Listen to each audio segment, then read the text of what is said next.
zvinenge zvichiitika zvinenge zvichipisa zvinenge zvichitenderera mumastreets esocial media nemunyika yatigere ndozvatinongounza pano paBombshell Television. Ndisingakanganwe kutenda support yamuri kutipa muri yeZimbabwe. Kana uri munyowani ndokumbirisisawo kuti usubscribe pachannel inoi bell icon kusvika patinouploada everything usasarire. So nyaya ndauya nayo inyaya yepachikoro pabhindura chakavharwa nekuda kweuroyi nekuda kwesatanism yange yakuitika ipapo. Zvanga zvanyanya zvanga zvakuenderera mberi.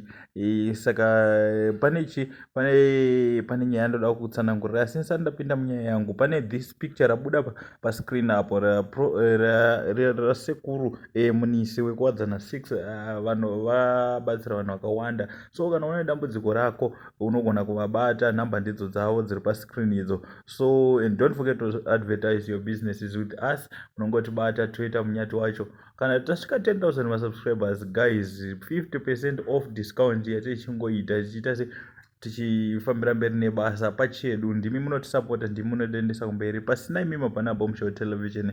Right, rega ndipinde munyaya yangu zvizere. Nyaya yangu yakamira so yandaona panapa yandakanayo panapa. Pane chikoro chekubhinga.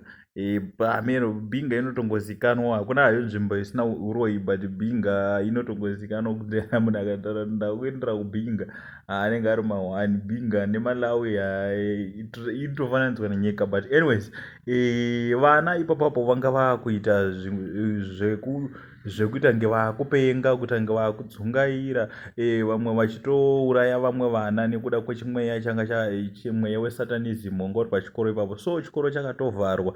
Ndofunga mukuona makatarisa this picture pana madzibaba vanga vatouya, hanzi madzibaba Moze mutumwa wekubhinga ikoko ndo vanga vauya kuzonamatira vana. Saka hatisati taziva kuti zvapera here uye chikoro chiri kuvhurwa rini. Ndozvikuitika, ndozvikukonzeresa kuti ase kuvharwa kwechikoro. Even nematicha ari kunzi anga kubatwa nemweya wacho zvekuti pana ticha akatozorova mwana akasvika pakufa. Saka mubereki wese angangotora mwana wake achiti ina mwana wangu haangamboende ikoko kusvika kusina mwana anga kuenda kuchikoro. Ndosaka pakazonzi ngapanamatirwa. Thanks for watching this video. Don't forget to subscribe. Thank you.